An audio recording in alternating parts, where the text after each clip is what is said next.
ഡൽഹി നിയമസഭാ തെരഞ്ഞെടുപ്പിന് ഇനി വെറും 3-4 മാസം മാത്രമാണ് ബാക്കിയുള്ളത്.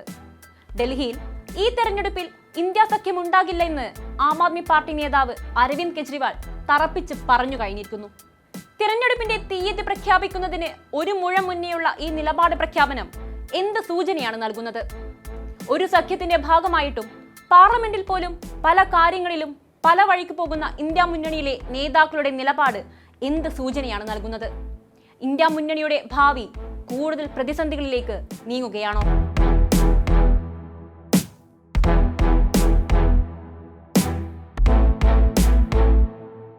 BJP വിരുദ്ധ പ്രതിപക്ഷ ചേരിയായ ഇന്ത്യ സഖ്യത്തിൽ കഴിഞ്ഞ ലോക്സഭാ തെരഞ്ഞെടുപ്പിന് മുമ്പ് തന്നെ ഭിന്നത രൂക്ഷമായിരുന്നുവെന്നത് പരസ്യമായ ഒരു രഹസ്യമാണ്. ഇത് ഏറ്റവും കൂടുതൽ പ്രകടമായതാകട്ടെ ഡൽഹി, പഞ്ചാബ്, ബംഗാൾ എന്നീ സംസ്ഥാനങ്ങളിലായിരുന്നു. കോൺഗ്രസും പ്രാദേശിക പാർട്ടികളും തമ്മിലുള്ള സീറ്റ് വിഭജന തർക്കങ്ങളായിരുന്നു എപ്പോഴും എല്ലായിടത്തും പ്രശ്നമായത്. ഒരു ഘട്ടത്തിൽ സഖ്യം വേണ്ടെന്ന നിലപാടിലെത്തിയ സഖ്യകക്ഷികൾ പക്ഷേ ലോക്സഭാ തെരഞ്ഞെടുപ്പ് അടുത്തപ്പോൾ വിട്ടുകൊടുത്തും നേടിയെടുത്തും ഒരു വിധത്തിൽ ഒരുമിക്കുകയായിരുന്നു. ലോക്സഭാ തെരഞ്ഞെടുപ്പ് പോലുള്ള വലിയ സ്കെയിലിൽ നടക്കുന്ന തെരഞ്ഞെടുപ്പുകളിൽ മാത്രമായിരിക്കും സഖ്യത്തിന്റെ ഭാവിയെന്ന് പല രാഷ്ട്രീയ നിരീക്ഷകരും അന്നേ വിലയിരുത്തിയതാണ്. ആ നിരീക്ഷണം ശരിയായിരുന്നുവെന്നാണ് ഇപ്പോൾ നടക്കുന്ന ചില സംഭവ വികാസങ്ങൾ സൂചിപ്പിക്കുന്നത്. ലോക്സഭാ തെരഞ്ഞെടുപ്പിന്റെ ചൂടാറും മുമ്പേ നടന്ന ഹരിയാന നിയമസഭാ തെരഞ്ഞെടുപ്പിൽ ഇന്ത്യ സഖ്യത്തിലെ പ്രബലരായ ആം ആദ്മിയും കോൺഗ്രസും തമ്മിൽ സഖ്യമുണ്ടായിരുന്നില്ല. ലോക്സഭാ തെരഞ്ഞെടുപ്പിൽ സഖ്യത്തിന് കിട്ടിയ അംഗീകാരത്തെ ഇനി ഒറ്റയ്ക്ക് മുതലെടുക്കാമെന്ന് കരുതിയ കോൺഗ്രസിനെയും ആം ആദ്മിയെയും പക്ഷേ കാത്തിരുന്നത് വലിയ ഒരു തോൽവിയായിരുന്നു. അവിടെ തുടങ്ങിയതാണ് സഖ്യത്തിലെ കല്ലുകടി. നിരവധി ചർച്ചകൾക്ക് ശേഷമാണ് ജമ്മു കശ്മീർ നിയമസഭാ തെരഞ്ഞെടുപ്പിൽ ഇന്ത്യ സഖ്യം ഒറ്റക്കെട്ടായി മത്സരിക്കാൻ തീരുമാനിച്ചത്.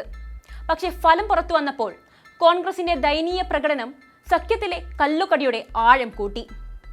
കോൺഗ്രസ് ഇല്ലെങ്കിലും തങ്ങൾ സുഖമായി ജയിക്കുമായിരുന്നു എന്ന ഒമർ അബ്ദുള്ളയുടെ പ്രസ്താവനയും കശ്മീരിൽ ഇന്ത്യ സഖ്യത്തിന് കുഴിമാടം ഒരുങ്ങുന്നു എന്ന തരത്തിലുള്ള വാർത്തകൾ പ്രചരിക്കാൻ കാരണമായിരുന്നു.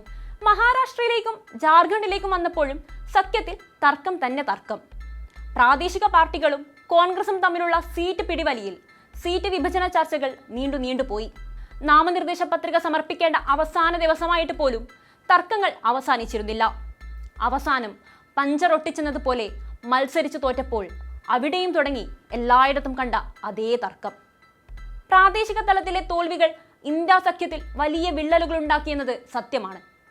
ആ വിള്ളലിന്റെ ആഴം എത്രയെന്ന് കൃത്യമായി വ്യക്തമാക്കുന്നതാണ് പ്രാഥമികമായ ഒരു ചർച്ച പോലും നടത്താതെ ഡൽഹിയിൽ സഖ്യമില്ലെന്ന് തറപ്പിച്ചു പറഞ്ഞ കെജ്രിവാളിന്റെ തീരുമാനം. മാസങ്ങൾക്ക് മുമ്പ് കോൺഗ്രസും സമാനമായ രീതിയിൽ ഒരു അഭിപ്രായ പ്രകടനം നടത്തിയത് കൂടി പരിശോധിച്ചാൽ ഭിന്നത എത്രയെന്ന് എളുപ്പത്തിൽ മനസ്സിലാക്കാവുന്നതാണ്. എല്ലാറ്റിനുമപ്പുറം പാർലമെന്റിൽ പോലും ഇന്ത്യ മുന്നണിക്ക് യോജിച്ച് പ്രവർത്തിക്കാനാകുന്നില്ലെന്നതും കൂടിയാണ് ഇപ്പോഴത്തെ തലവേദന. അദാനി വിഷയം ഉയർത്തിപ്പിടിച്ച് സഭ സ്തംഭിപ്പിക്കുന്ന കോൺഗ്രസ് നിലപാടിനെതിരെയാണ് മറ്റു സഖ്യകക്ഷികൾ ഇപ്പോൾ രംഗത്ത് വന്നത്. ഇന്ത്യ സഖ്യത്തിന്റെ യോഗത്തിൽ പങ്കെടുക്കാതെയാണ് തൃണമൂൽ കോൺഗ്രസ് തങ്ങളുടെ പ്രതിഷേധം അറിയിച്ചതെങ്കിൽ ഇടതു പാർട്ടികളും NCP ശരത് പവാർ പക്ഷവും കോൺഗ്രസ് പാർട്ടി നേതാക്കളോട് നേരിട്ട് അതൃപ്തി അറിയിക്കുകയായിരുന്നു. ജനങ്ങളുടെ പ്രശ്നങ്ങൾ പാർലമെന്റിൽ അവതരിപ്പിക്കാൻ നമുക്ക് സാധിക്കുന്നില്ലെന്ന് പറഞ്ഞ് കോൺഗ്രസിനെ പരോക്ഷമായി വിമർശിച്ചും കൂടിയായിരുന്നു ഇവരുടെ രംഗപ്രവേശം.